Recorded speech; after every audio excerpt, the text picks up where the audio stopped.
thing 100.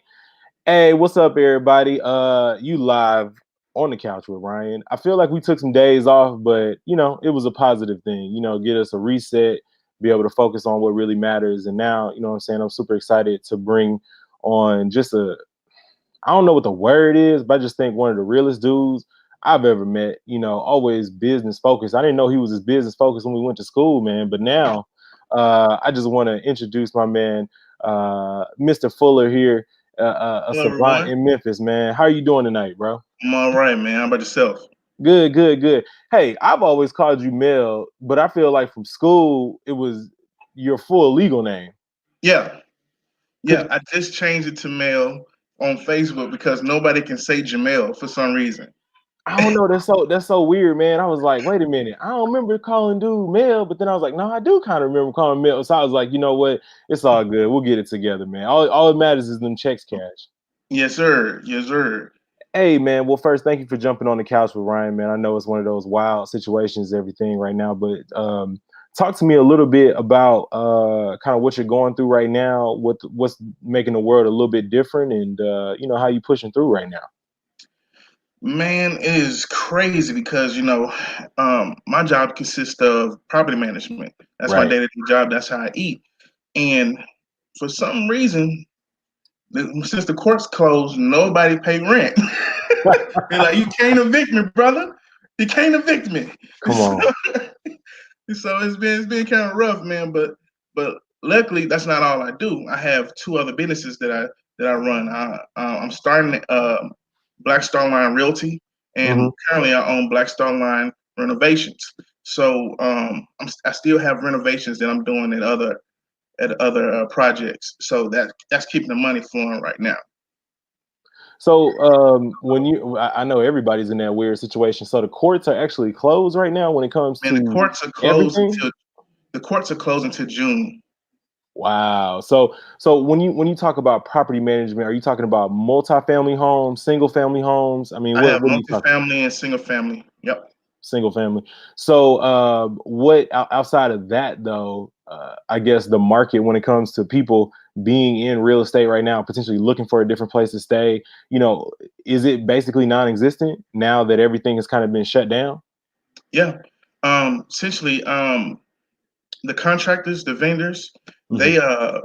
they're I just had an issue last week. It's a $65 fix. The vendor Hmm. told me the only way he's coming out is if I give him $500 to fix that $65 fix. What? Yeah, man. So even the contractors that come out, they're scared to come They into the house and do something. Yeah, man.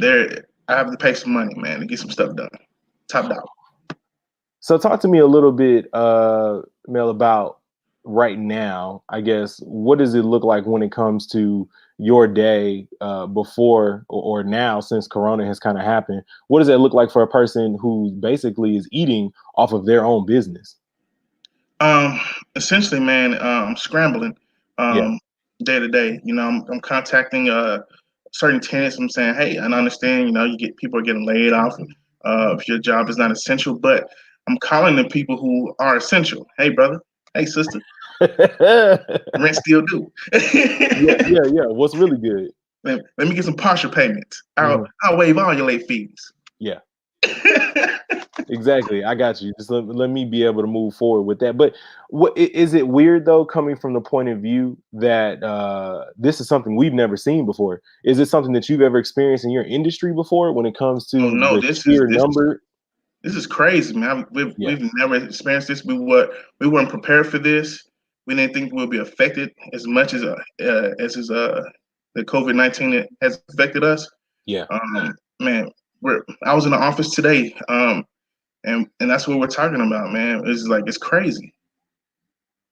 Yeah, it seems like that's one of the things that you really don't think about is real estate, property management, and a lot of things that come along with how many people move each month, how many people get evicted each month.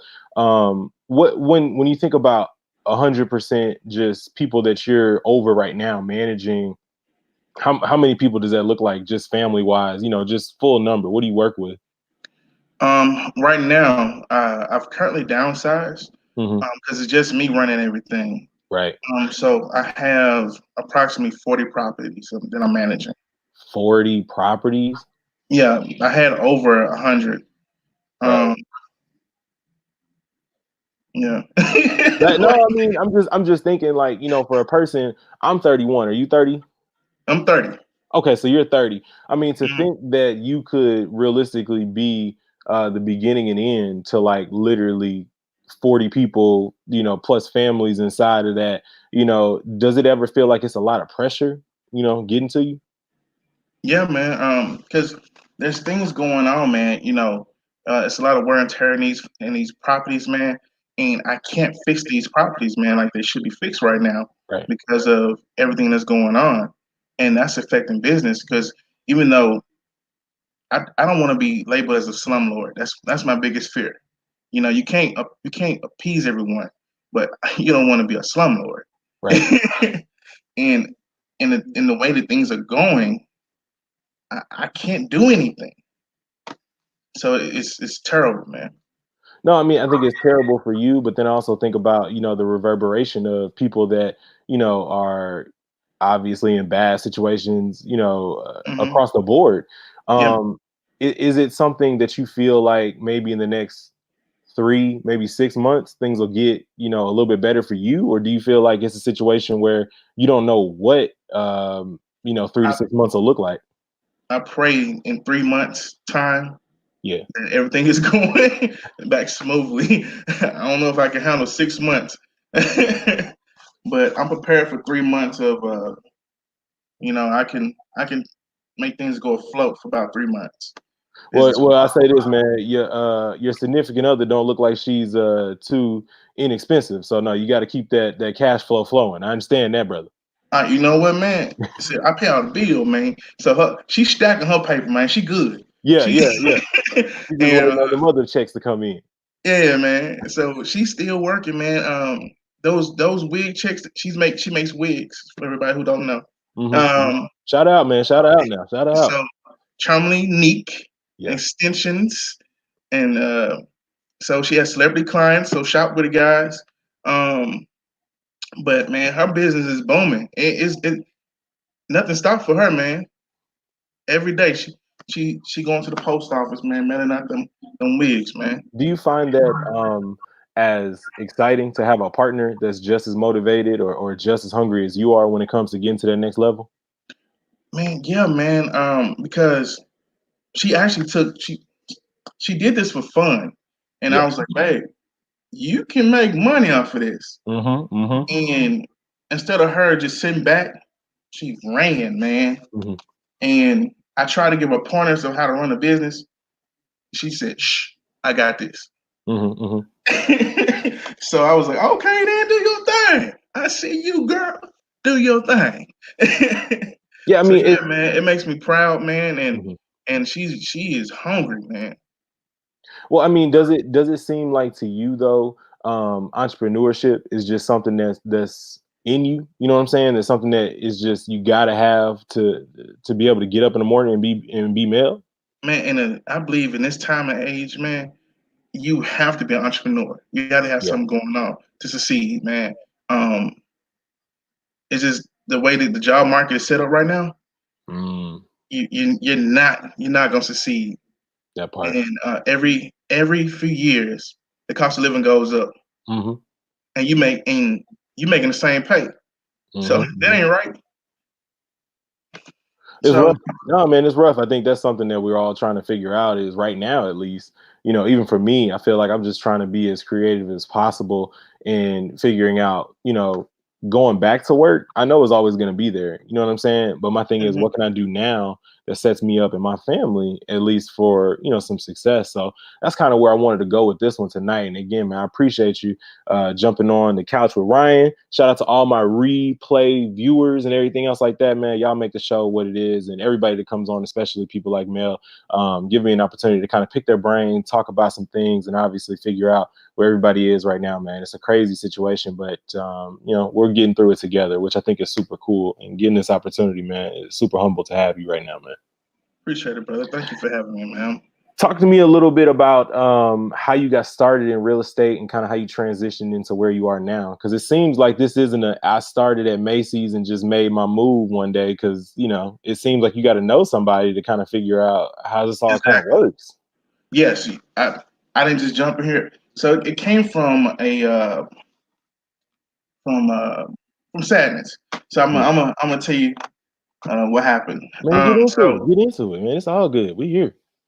all right, so I was working for the commercial appeal in marketing. All right, I was making six figures there. I knew Ooh. somebody. Yes, I was making low six figures here Yeah. in Memphis. That's astounding. How old were you when you were making these six figures? Because I'm like, I don't know why I wasn't partying with you. Because I feel like you could have hit that tab for us. We would have been great. Oh yeah, man, 25, man. 25 making low six. All right. Yeah, No kids. Come on, bro. Don't tell me that. We would have man, been in I moved Miami every week. downtown. Yeah, yeah. I got me a 3-story condo. I didn't even know they made three, but all right. Yeah, just bottom level. It's boom, boom, Garage. boom. You got garage and then you got up, up, up. Well, you got the garage, and you got the basement, then you got the living room, then you got the bedroom. All right, y'all. Y'all And watching you on the just got to couch with keep. rich people. This is what we gonna And look, I bought my mom a car. You can check the receipts, y'all. Y'all can check my pictures. I Yeah, went yeah, yeah. I went to the car lot, bought my mom a car. I got me an old school BMW. You couldn't tell Mm. me nothing. It was a drop top.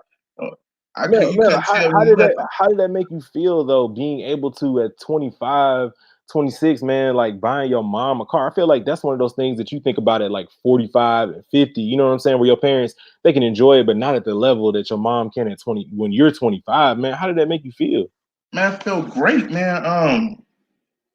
Cause, cause what I was, cause man, I'm telling you, I was working at doing security, making 10,000 a year. Yeah. Broke. I couldn't afford to take a girl out to McDonald's. Broke, y'all. And I met a guy. His name is Edward Musgrove. Phenomenal guy. And Hmm. we would talk, man. He would pick my brain. And one day he was just like, Jamel, man, how much money do you make a month? And I said, 800. Yeah, yeah. And he said, no, how much you make a month? Not every 2 weeks. I said, 800. He said, man, how you living? I said, I ain't, man. I'm not. I said, I pay a bill and I'm broke. Just Yeah, one. thanks. And so he was like, man, let me help you out. So he put me under his wing. The first week I worked at Commercial Appeal, my first check was $2,000.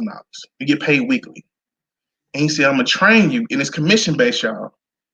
It's So you came commission in based making nothing and you basically had to fight for every dollar that you made. every week. Wasn't a guaranteed salary. Yeah. I had to fight every week till it Mhm. got to the point where I was making $4,000 a week. Was this And like that's internet sales and print when it came no, to marketing or yeah, just just internet sales was just $15 a pop. yeah. So that and I when I did that, but print wise, you will try to get every day, and that was $30 a pop. Mhm. And the goal was the goal was to get at least 10 a day, but you would shoot for 20 and 30 a day. 20 and 30 sales a day, and you working 5 to 6 days a week.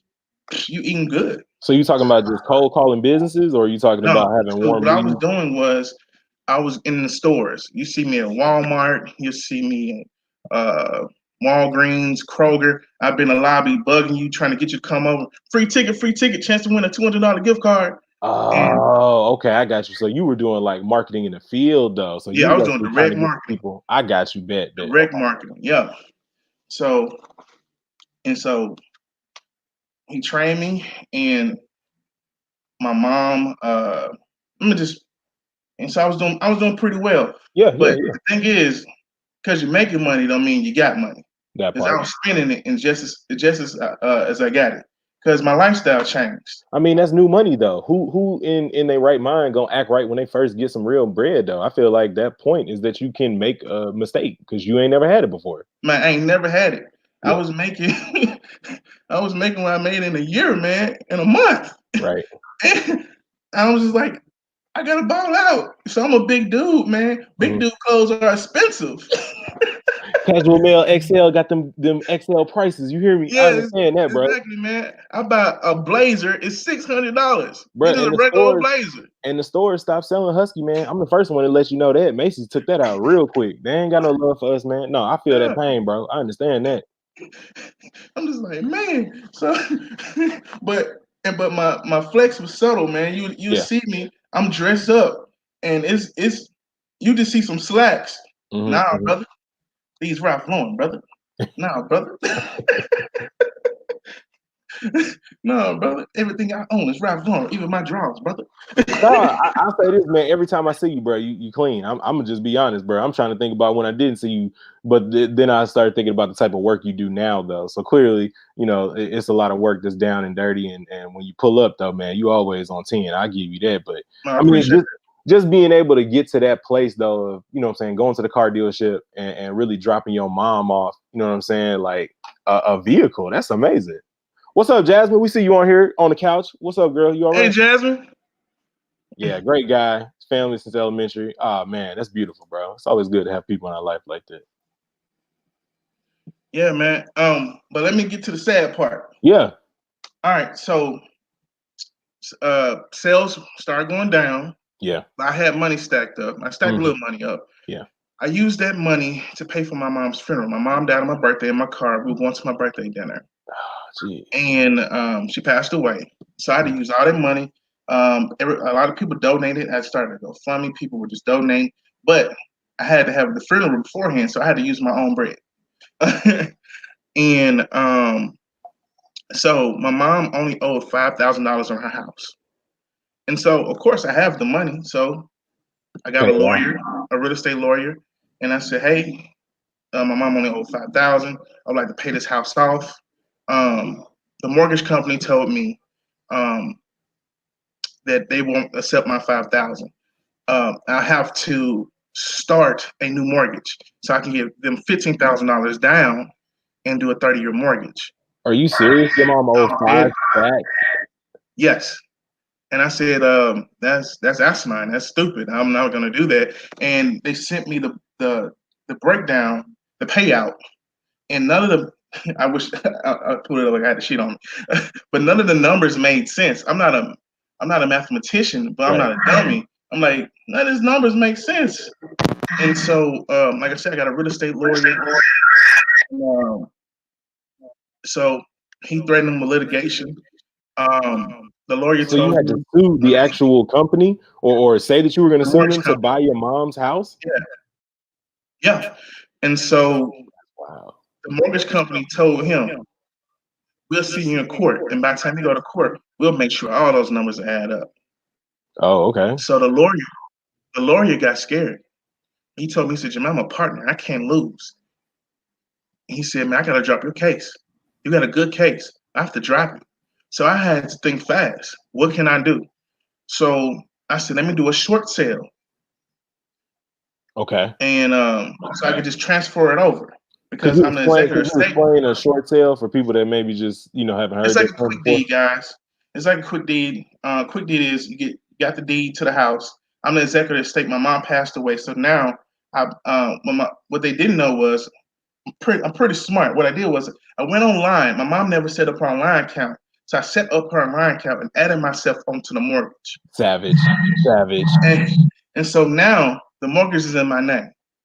So what I did was I got another lawyer and tried to do a short sale. By the time the short sale was complete, just the paperwork, they had already sold the house. To somebody else? To somebody else? Mm-hmm. To a dude in Hawaii.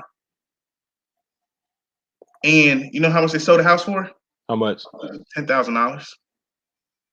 Basically, they made a profit just to, give you the finger. Mm-hmm. Come on, man. That's mad petty, though. And so my mom dying wish, right before she died, she told me 30 minutes before she died, she said, "Keep my house. Make sure you keep my house." So I know that motivated you, man. Like you couldn't have nothing else to do but finish that for her, man. Yeah, so I felt like a failure, man, because the one thing she asked me to do, I couldn't do. Yeah. So I started making phone calls. I have a family member. He's been in real estate since I was a child. He was a millionaire by 20. Hmm. Um, so I called him and he said, "Man, I'm gonna put you on my wings." I said, "What books do I need to get?" He said, Yeah. "You don't got to read no books. I'm gonna teach you." And so I watched him. I shadowed him, and he put me in there, and he taught me how to make money without having a real estate license in real estate. You don't have to have a real estate license. He introduced me to wholesaling. Yeah. And boy, if y'all like to hustle, y'all like to grind, wholesaling is the thing. But the market's saturated right now, so you got to jump in there like that. So what I've been looking at lately, man, it's a new hustle that has been going on a lot in Atlanta, man. That's where you at, right? That's where I'm at, man. Is Hands Air, down. like it's like Airbnb wholesaling, man. It's crazy. So talk about it. What does it look like? So you know what? I'm not familiar with it, but I've been looking it up. Ediri actually does it. You remember Ediri? So you Shout might out to want to hit Deary, him up. man. He in Atlanta, man. I actually had it was wild. I was me and my wife were looking for a place. And he actually had an Airbnb for the Super Bowl here in Atlanta Yeah. last year. And I remember looking at the price. I think it was something like $2,000 for a night. And I was like, bro, he finna get stacks though. But then I was thinking, it's like, bro, you own the house and the Super Bowl is coming. This is the greatest situation ever. Like, I mean, it was crazy. So let me tell you what he does. It's Hmm. such a genius, man. So he does not own the property. He's Hmm. renting those properties. And so what he does is he makes sure he has enough for rent and he stacks on top of that. And so he does it like that. You got those tourists who got that money, they Yeah, just break it off. Atlanta's a hot city right now. And facts. so and right now, man, I've never met anybody broke in Atlanta. Even the broke people got more money. And somebody that's doing pretty goddamn well here. So you like, you say you broke? No, man, this to me though is why I felt like I wanted you just to be on the show because I do think that this is something that in our community, or at least some in some circles, like you said, it's really not something that's prevalent, right? You don't see a lot of young black men in real estate. I remember 2 weeks ago, I watched The Banker with Denzel, I'm sorry, with Samuel L. Samuel Jackson. Jackson Mhm. and what's my man Falcon's name? God, Anthony Mackie. Shout out to Anthony Mack. Anthony Yeah. Mackie from 8 Mile. He was a real dude back in 2000.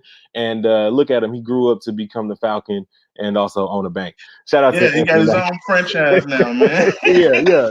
Winter Soldier and Captain America Falcon slash FinTech. And shout out to Captain America being black now. That's Yeah, just a man. dream, man. That's a dream. My son got Captain America now, and he got Black Panther. You can't get no better than that, Can't get no better than that. You're right, man. No, but I remember watching that movie and just being like, and this is like in 1954, a black man really going in and being able to take over when it comes to real estate. Do you feel like that sometimes when you get in that zone where you're just like, I'm out here wheeling and dealing, making myself something that is almost like a unicorn? Like it's not seen in Memphis. I feel like I know a couple of people, but it's not something that at your age, I feel like it's something that's out there. No, man, because I hang around people that's more successful than me, Oh, and so I ain't doing nothing. I'm not doing anything, man. yeah. So when I'm around these people, man, I feel like, man, I gotta grind harder. I gotta grind Mm, harder. So I'm not there yet, man. I haven't hit my pinnacle yet, man, and I'm still learning. yeah. Every day I'm learning something different, man, because it's a lot, man. And I'm trying to diversify my portfolio and do it and jump into other things. Not only that, man, um, I want to do more of being a real estate investor and Mm. and owning more most of these homes myself. I'm tired of making other people rich. I'd rather make myself rich. Do you feel like that's something that if you would have been a little bit more prepared for it, let's just say again in college and knowing that this is what you want to do you feel like it would be something you might be a lot further along with? Yes, if I, because I didn't know what I was gonna do, man. Yeah. I thought I was gonna be an actor, a singer. I thought I was gonna do something. Um, Let me say this though, this man can sing though. Don't ever let this man tell you he ain't got it. This I man right here. Just want y'all to know that. appreciate it, man. I seen it. That's all I can do is tell truth, man. And that's it. And I just thought I was gonna blow up, man. So I went to school for mass communications, so I already had it. I already had it set out. I said, "Man, I'm gonna start working at the radio station. I'm Yep. gonna cut me some demos." Mm, When I started doing interview with some of these celebrities, hey man, you want to listen to something? You know what I'm saying? Dude, I can get it as long as I would settle for a publishing deal. Let me be a writer. Let me Yeah. do something. You know what I'm saying? And I just thought that's where my life was gonna go, and it just didn't pan out that way, man. Yeah. Um, so I I wish I knew, even when I was working at Commercial Pure, instead of me just blowing the money like crazy, I should have just been stacking. Yeah. And when I was occurred, I would have been in a better situation. I could have been buying houses left and right, man, if I was prepared. Yep. Do you feel like this downturn has potentially set you up in a place to be successful because of the years of experience and kind of knowledge that you've gained over this time, and being Yeah. prepared for the downturn and just being like, all right, I'm in a different mindset when it comes to your work, where a person might just be like, hey, I'm looking for a single family dwelling for me, myself, and I, it's like you're looking at it from a completely different mindset right now. Yes. Man, all I do is do critical thinking, man. Mm, And I'm not just when I sit back, man.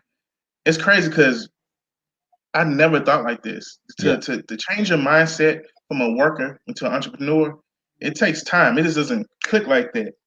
And it took some time, man. And once I got it, you can't go back. yeah, Um, so now when I think, I'm thinking about 5 years down the line, what I'm gonna do. And I got an A, B, C, D, E. I got plans, man. yeah. I'm always thinking about the next move. I'm never stagnant. I always thinking about the next move. Yeah, I mean, I think that's one of the cool things about, like you said, you transition like most people now.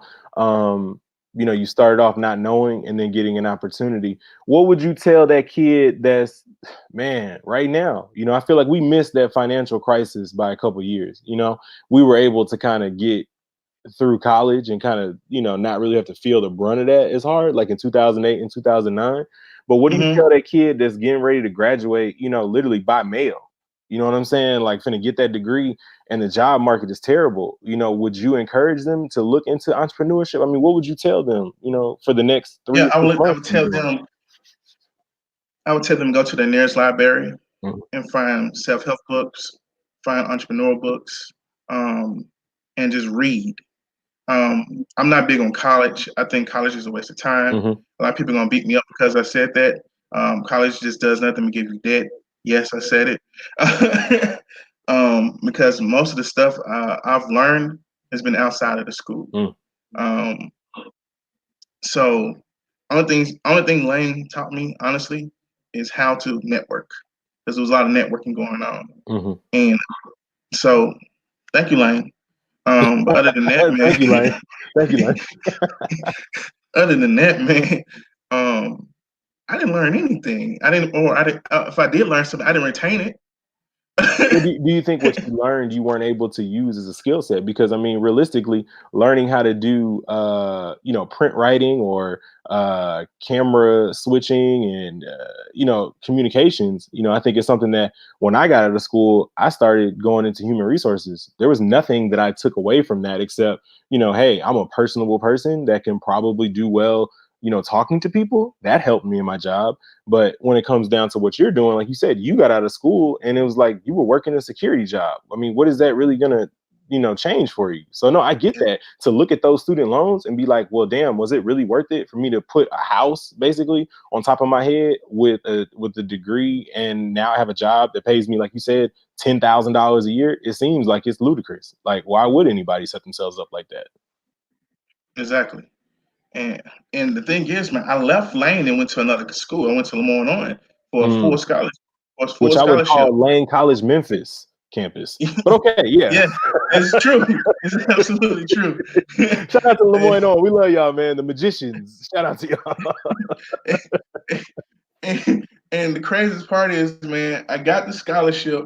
Mhm. It was terrible, man. I got the scholarship, got there, and started school just for them to tell me, oh, we ran out of money. You got to apply again next year. Bruh. Also, I was a senior at Lane. Right. I lost so many credits. I had to go back to be a sophomore because none of the credits I had transferred. So you have to So do it another was two terrible. It years, was the worst basically. experience ever. No, I mean, I think it is, but also I think too, like the motivating factor for you at that point had to be like 100, though. Yeah, man. And I was working full time. I was working 53 hours a week and going to school full time as well. I had 7 classes because I was trying to get it out of there, man. Yeah. So And so it was yeah. yeah, I was going to ask you. So when you're in this space, though, you're telling the kids, or people that are getting ready to get their degree, and maybe they don't. Would you give them some advice, maybe about being humble and taking a position? Like you said, you took the security job, but you would have never met a mentor if you would have never been humble enough to take that job. Yeah, man. Because your bills got to get paid. Yeah. I'm not saying I'm anti-school, but you always got to work. And before you be able to lead, you have to learn how to follow. Right. So and take orders and take directions, and you work your way up. And because you don't know who you're gonna meet when you're working these jobs, like I did. Hmm. I was fortunate enough to meet somebody who was doing pretty well. He was a self-made millionaire. If you saw him, he dressed pretty well. Hmm. He drove. He had several cars, but what he would drive to work is a beat up Mercedes Benz. Right. But he had a brand new Jaguar Hmm. of that year at his house. He had a Range Rover. He just bought a mansion cash, and you would never know it, man. And it took him 6 months, man, before him to offer me a job. He wanted to pick my brain, Yeah. and so, like I said, man, nothing's beneath you. Do what you got to do. Don't go to school. It's a waste of time. I And read cannot, books. what is that? I cannot condone the statements made on the couch with Ryan, but I respect everybody's story, man. But no, I think that's one of the coolest things is just to know that, in my situation, it was kind of the same too, where it was like I took a position, making $10 an hour, and it was basically because my twin sister had left a role, in human resources to go do a position that she got a degree in IT. So it was like, man, I don't want to do this. But you know what? It turned out to be the best situation for me because it was like, I had no idea what I wanted to do. I just knew I had a kid and a wife. You know what I'm saying? So it was like, Man, okay, ain't gonna be no let's go kick it and figure it out. You know what I'm saying? Like your kid look hungry today. So uh, I get it. I get it. Hey, man. Yeah, you had people had to feed, man. So I get it. I know you I get talked it, brother. I know you talked about losing the person that's so dear to you. Where did faith play a part in you being able to come out on the other side of that? Um, my faith got a lot more stronger. Mm, Um, dude, when my mom first got sick, man, I'm gonna tell you, she was in the hospital on a ventilator for 30 days, and yeah, they're telling me that I have to choose to take off life support. It's a 50-50 chance that dude, I was a praying brother. I was praying to. I've been a Christian my whole life. But I yeah. was praying to God, Allah, which is God, Buddha. I was asking everybody, please save my mama, You was putting up smoke please. signals. Yeah. Yeah, man. Somebody hear my cry, Hmm. save my mom. And I just uh, I like to talk to God like I'm talking to you right now. Yeah. Man, I pray like, and I was talking to Him like, God, I don't come to you as much as I should, but hey, whatever you want me to do, save my mom. And I'll be closer to you. I do whatever you want me to do. Whatever it is, I'm gonna listen to you. I ain't gonna be hard headed. I ain't gonna be of the world. Whatever you need me to do, I got you. And he heard me, man. He saved my mom. He gave me 5 more months for my mom. Like I Yeah. said, man, it was crazy. Um, she died on my birthday, and everybody thought I would be distraught. I wasn't distraught. I was smiling. I was okay. I was at peace. And everyone was like, "What's wrong with you?" Everybody was like, "What's wrong? Yeah. Are you in shock?" I said, "No." I said, "I just got the greatest gift in the whole world. I got my mom's last day. She spent that whole day with me." I said, "If that's not the greatest gift in the world, everybody doesn't get that gift." Before she closed her eyes, she looked at me. She called my name and said, "Jamel, come here." And she just stared at me. She wanted to take a look at me for the last time. Dude, that's beautiful. That's The day that she brung in life was the same day she went out and went home. I mean, It was- that's just like I mean, that's such a beautiful thing. I mean, just to be able to have that moment with her, but then also be in that situation to know that she was at peace and that you were the last person that she was with. I mean, like you said, a lot of people, they don't even get the opportunity to get the call, that there's something happened. But for you to actually be there and almost, I guess you would say, let her know that it was going to be all right. I bet it made it that much easier for her to know Man, that you were there. I didn't let her know it was gonna be all right. She let me know it was gonna be all right. Yeah. She told me, and I felt her spirit. Wow. I heard a voice in my ear after she left, and she said, "Your mama gone, baby. Your mama's gone." I heard a voice, and she stayed with me. I felt her spirit for 3 days. Mm-hmm. I felt her spirit for 3 days. After those 3 days, she was gone. Um, but she wanted to make sure I was gonna be okay without her. And when she realized that I'm doing okay, she left. Yeah. And I organized her funeral all by myself. I paid for it all by myself. And she had one request for a funeral. She wanted pink. She wanted a pink casket. It was too high. So I got a white casket with pink letters and with pink flowers, and I put her in a pink outfit. So I said, "That's gonna have to do, mom." Hey, look, Uh, you know what? It's about trying and the effort. You know what I'm saying? Like, I might have wanted that real nice Christmas present, but you know what? It's cool if you got me the mid range because I know you made an effort. That's all that matters. right, and man, it was beautiful, man. It was I think beautiful. that's one of the craziest things to be able to think about such a I would say traumatic situation, and really for you, it almost seemed like it was a therapeutic situation because you were able to look back on it and say, "Man, you know what? I got 5 months with somebody that really shouldn't have been here." And then with all those Mhm. memories that you were able to build, well, like you said, everybody else was, in that space of, oh my goodness, and wow, you were like, look, you know what I'm saying? I got to have my mom who really shouldn't have been here. And that to me just seems like one of the coolest feelings to have. Yeah, man. My mom had to get a peg tube. They found an aneurysm. Her Hmm. heart was going out. She had multiple strokes on both sides of her brain. My mom was in and out of a childlike state. Yeah. Um, so it was like she will she would revert and go to. It was like do you ever do anything bad as a kid, man? Yes. What do you mean? Every day. My mom was doing stuff I did as a kid, like tripping people. It was crazy, man. So it prepared me, man. I said, "Hey, man, I'm gonna be a good dad." It prepared, man. It's great, man. Man, And that's that so, that's wild, dude. I mean, just to think about that process and going from beginning to end, but then being on this side, I think there's so many people. How do you feel like, emotionally you were able to get through when it came to just having her not in your presence? Like you said, you felt her spirit for 3 days after that. What does it look like for a person that tries to, get through grief, but also live a life, love somebody, have a career? What does that look like for you? so during the process, I was strong, man. Mhm. Because I had to take care of everything. Um, but a year later, boy, I was going through it because my mom. If you knew me, Yeah. my mom was always by me.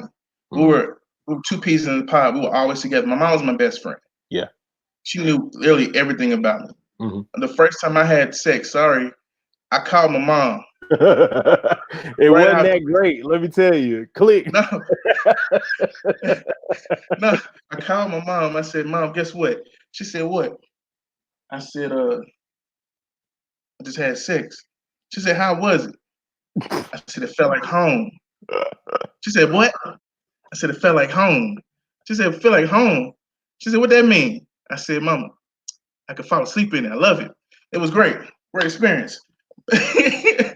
My mom, oh, we were that close, man. It's weird. We were that close. Yeah. And so losing somebody like that, man, I went through a major depression. I gained 150 pounds in a year, man. Ooh. And yeah, man. I just started slimming down, Hmm. Starting to get out and that casual exhale. Yeah, yeah. I know how the feeling is. yeah, man. And I was like, man, I'm making money, man. I gotta give me some coops. I gotta give me a Corvette. You know what I'm saying? But now, man, it I was looking for love in all the wrong places. I was still spending money frivolously Hmm. on women that I don't know. I can't remember half. I'm just spending money, man. Yeah. Just looking for love. Somebody love me, please. Because I'm looking for the love of my mom, Yeah. and I couldn't find it. And man, it was rough until one day, especially if I had a hard day at work. Like I said, I did commission. If I had a bad day, if I didn't make any sales, um, sometimes you just want to call your mom and just or your loved one. Just let me tell you it's gonna be all right. Hmm. I, the fact that I couldn't call her and her to tell me it's gonna be all right, you got this, man, it killed me. Killed me. So Because what? she was my motivator. She was my motivator. What to Well, lose that, I had to learn how to self motivate. yeah. So it's crazy.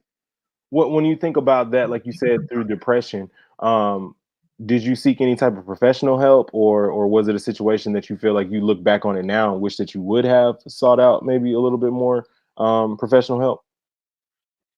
So I did seek out a little help, but not but I was wise enough to recognize what was going on. What I would do is when I got at my lowest point, when I thought about ending it all, like that's real, man. Mental health is real. That part. I stayed, I stayed downtown. I moved from the condo to a smaller apartment, um, and I had a rooftop. And I remember one day, man, I was cool, man. I had a good day that day, man. But I Yeah. just wanted to go to the roof, and I couldn't stop thinking about jumping off the roof. I had 3 cars. I had money in my pocket. I was living in a nice place. I had a good view of the river and the bridge, and I just wasn't happy, man. And that's when I knew I got some issues. And so what I would do is I called people and I kept people around me, Yeah. um, and just to talk to me and make sure I was okay, you know. And it helped for a long time, man. Until I was able to fix this situation, and recognize it for what it is, man. You have to learn how to love yourself most of all, and I had to learn to love myself all over again because I lost sight of that, and so now I'm cool. Is that the hardest And thing to learn though? even when I'm at my Learning to lowest, put yourself so first. what?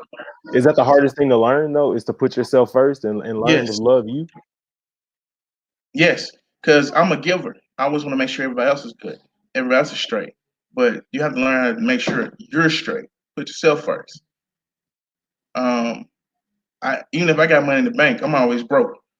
Don't call me for no money. I'm broke. I can't help it. I'm sure that's what your mama taught you, right? So my mom told me don't be a fool. You can help others, but don't be a fool. I'm a fool. I'm always giving money out. Hey man, I got it. Here, you have it. But now, man, you got to make sure you are good.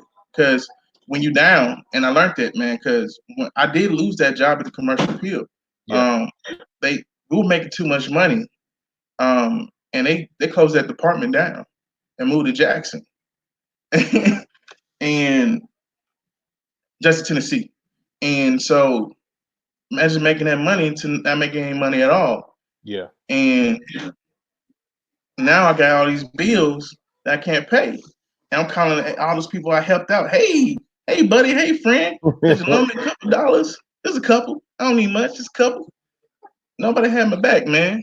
So to go through that, you to go to the lowest point of your life again Yeah. and learn, like, hey, man, this would never happen to me again. It's hard, but it was like the hardest lesson I had to learn because it was like I was getting a whooping. It was like I was getting a whooping, man, a financial whooping.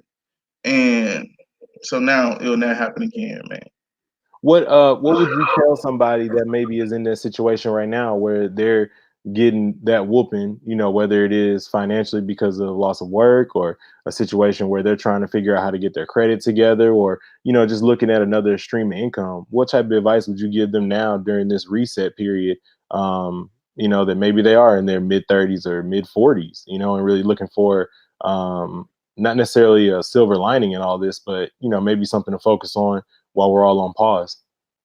Man, don't ever give up. No matter when your back is against the wall, use that Hmm. to motivate you. Keep pushing. Even when it doesn't feel like you're gonna see the sun again, just keep pushing. Hmm. Um, Also, I can't stress this enough. Become financial literate. Hmm. Read uh, some books about finances because we're not taught that stuff, guys. And we need to be financially stable, uh, knowledgeable. That's why I joined the financial industry as well, so I can learn more about finances. Because I did that as well about a year or two. Yeah, about a year or two ago, I joined the financial industry, and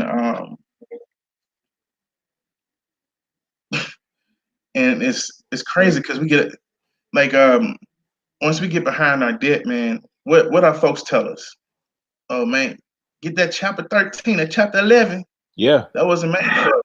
It makes it worse because once you file for bankruptcy, nobody wants to help you after that. Yeah. The creditors say, hey, they don't pay their bills. Let's not help them. Then they tell you, oh man, files out after 7 years. No, it's forever on your credit history.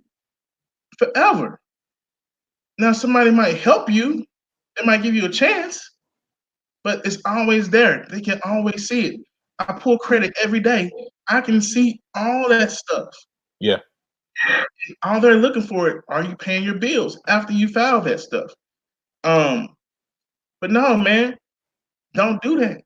Just pay off the bills. Find a way, get a payment plan, do something, build your credit back up. Credit is the only way you're gonna make it here is credit. Yeah. That's the only way you're gonna make it. If your credit ain't good, even with always make sure your personal credit is good. If you're an entrepreneur, you can't get business credit without personal credit. Mm. You can't be successful without having a good credit line personal in your personal account. Yeah. Well, what do you say to all these people that are saying, you know what? Well, I could do, month by month, fight my way back, maybe from some bad decisions made earlier, which I feel like we've all done one way or the other Yeah. with our credit, and just say, you know what I'm gonna do? I'm gonna take this stimulus check that I got from Trump, and I'm gonna go give it to Tammy or Craig or whoever who says that, they have a business that, fixes credit and 30 days or 60 days. It's everybody sees it, but I feel like No, it's kind of gone down a little bit. I mean, what would you say to them that just say, hey man, look, I'm gonna just throw them $500 and see what happens? no, don't do that. Hmm. Learn how to fix your own credit. It's simple. It is simple. All you do is find out who you owe. All you gotta do is download a free app, Credit Karma, Credit Sesame. Hmm. Find out all those people. Contact those people. The debtors. Call them. Let them know. Hey, you want to do a payment plan, and just pay them off. Sometimes, like I remember Macy's. I owed Macy's $100 Yeah. with interest of $300. Hmm. I called them. I said, "Hey, I settle right now for $50. We'll take it." It's just that simple because Do they you just want think some money. does it make sense though for, I've heard in some places that they say don't pay it because, realistically that's another 7 years that it potentially will stay on your report. I mean, is that something that you would potentially recommend if a person's at like 6 years when it comes to some debt and just saying, all right, bump it, I'm gonna give them that $50 and see what they say, or just let it fall off? So this is the thing. They what they do is they sell your information. Hmm. So yeah, it stays with that company for 7 years. Then they sell your information. Then it goes Hmm. to somebody else, but it stays on your credit. Go Like ahead it's and settle. swapping, like it's Yeah, swapping, right? Yeah. yeah, it's fine. Go ahead and settle it because they rather have some money than no money at all. Yeah. So So like, that's one of the parts. That's why I feel like. So you're saying, do during this time that we all have a lot more time, or at least some of us, maybe go through that process of researching how you could actually go through and start working on your credit, not necessarily just, throwing money to the wind and hoping for the best. Right, man. Because if you have a 800, 830 credit score, there ain't nothing to worry that you can't get. Hmm. You can be a millionaire overnight. So why keep struggling when you don't have to? Fix your credit, guys. Makes sense.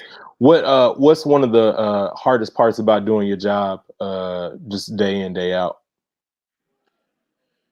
Knowing that you don't know as much as you think you know, Hmm. that's the hardest part. Because you're constantly learning, man, and but it's just constant learning, man. Hmm. I can't explain it. Because I'm doing okay, man, Yeah. but I could be doing better. Then I meet somebody who's doing better, and they introduce me to somebody who's doing better than them, and it's like, dude, it's levels. The thought process behind that, all this stuff is crazy, man. Because you gotta just keep going, keep grinding. Because I'm not the smartest dude. I'm not the sharpest tool in the shed, man. I'm not. Hmm. Hmm. I keep I keep smart people around, and I'm just soaking it all up. That Just part. soaking it all up, man. But I've always had an entrepreneurial heart, man, spirit. Because at Lane, I don't know if you remember this. You remember I used to sell the perfumes and purses Yeah, and man. The shit. smell good. That's where it was at. Yeah, man. If you I had a was doing date, it would come holler at you, man. Get them together. that.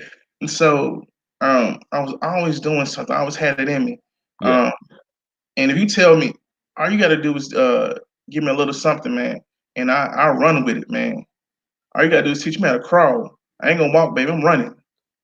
Do I you feel figure like it out. that's something that you're going to try to impress on your kid or children one day, is just being able to say, look, this is what generational wealth is all about. It's about owning property, about being able to pass that along to somebody that's in your lineage, comparable to, like you said, your mom left you, and it was almost like you were in that situation of trying to close out things for her and having to fight the bank, when realistically, if there was that generational wealth, it might be a situation where, she had a life insurance policy where you're buying properties. You know what I'm saying? Not that it's a A lot positive, but it's something that you can know that even though I'm not here, this is working for you.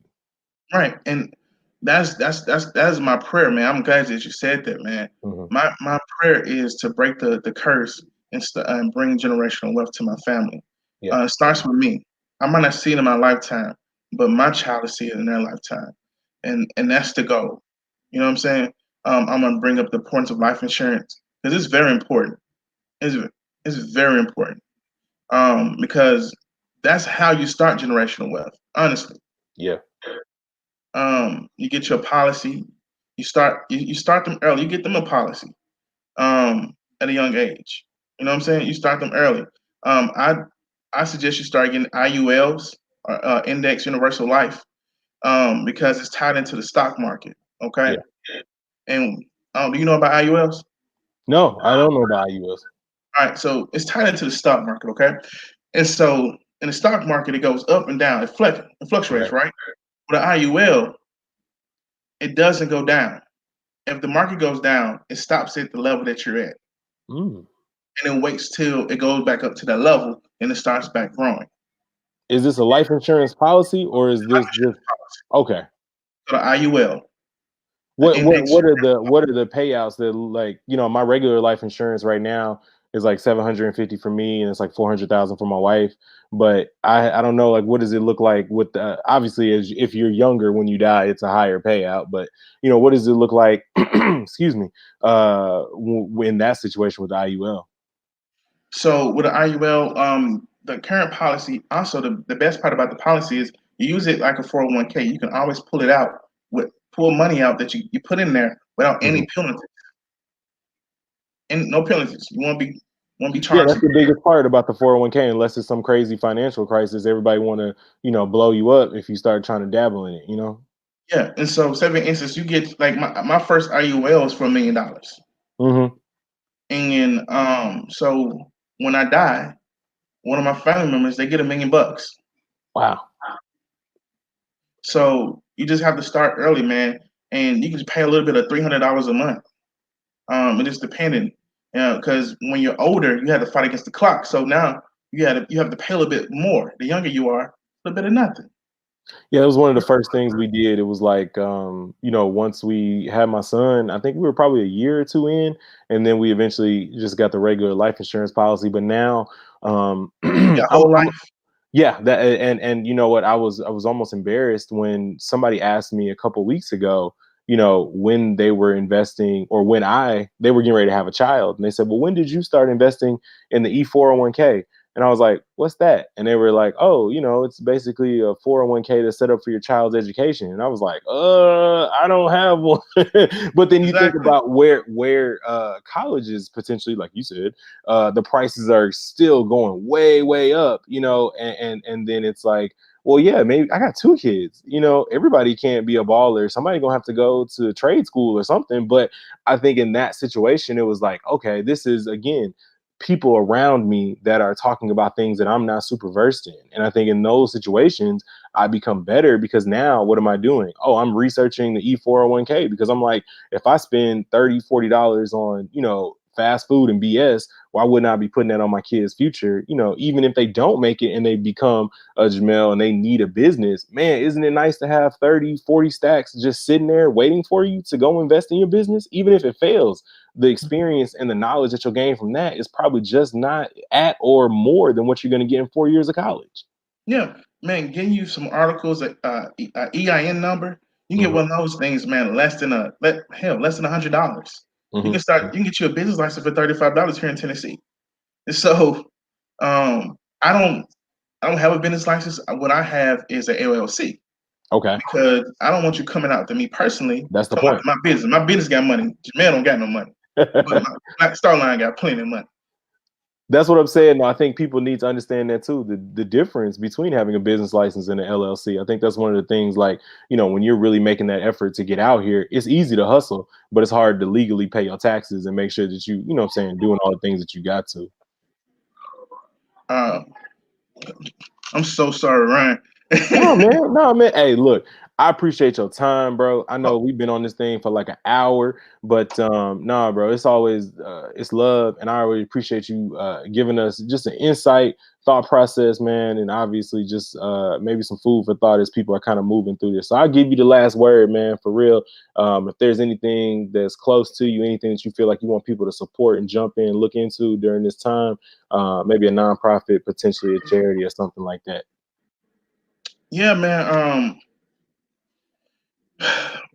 And during this time, I want everybody to help themselves and do what they need to do. Yeah. Um, this is the best time to switch your mindset. Guys, everything's at your fingertips. Just read some books, man. This is the perfect time to read books. Um, and just learn about something new and learn how to perfect the craft. Um, you don't want to be a master, no, a jack of all trades. I'm sorry. You don't want to be a jack of all trades and a master of none. Hmm. I'd rather be a master of one thing and and master that and make money off of that one thing and just be that man. Um, because when you're a jack of all trades, you don't master anything. You're just knowledgeable. Yeah. You're just knowledgeable. Can't make any money. So master your craft and just read a lot of books. That's all I got to say, man. Hey, look, I appreciate you, man. Thank you so much for jumping on the couch with Ryan. And look, bro, it's always love. When I get to Memphis, man, we gonna shake it. We Oh, we gonna gonna get chop turned. it up, man. Hey, Hey, we gonna have a good time, brother. look, Memphis in May 2021. I'm there. Yeah, man. Because Memphis in May here Yeah. is in October this year. Hey, look, hey, I got to figure out how I'm gonna do Lane Homecoming in January. Then I don't know what's gonna happen, but I'm gonna be Yeah. in the state of Tennessee, man. So we gonna link, bro. Oh man, look, I was hoping we got the link the last time you were here, man. Bro, I'm telling you, it's one of those crazy things. It's like when you get around people that are like-minded and always taking it to a transcending level. I've put you in that category of people that like are transcending, you know what I'm saying, from where they're at and trying to get to that next level and take people with them, man. It's lovely to see, but then I feel like it's also like an honor just to have people on your team like that. So it's always love, man. Appreciate you, man. Thank you, man. All right, And bro. please have me again, brother. Hey, look, I'm telling you, we're gonna get into it about some real estate, bro. And I think it's one of those things where I feel like if we could have that conversation of, best practices, but then also being able to say, what's the difference between a short sale, land contract, maybe a situation where a person is saying, what is this rent to own? Is this something I need to look into? Because I think a lot of things that are in the community, black, white, or brown, yellow, is that there's money in those communities, and people prey on the ones that don't have, the knowledge, the part that you said. Exactly. So I think that what you're doing is you're giving knowledge to people that are really going to be able to take it and use it as a tool. Because if you have that tool, you won't get, scammed. Always happens in Atlanta.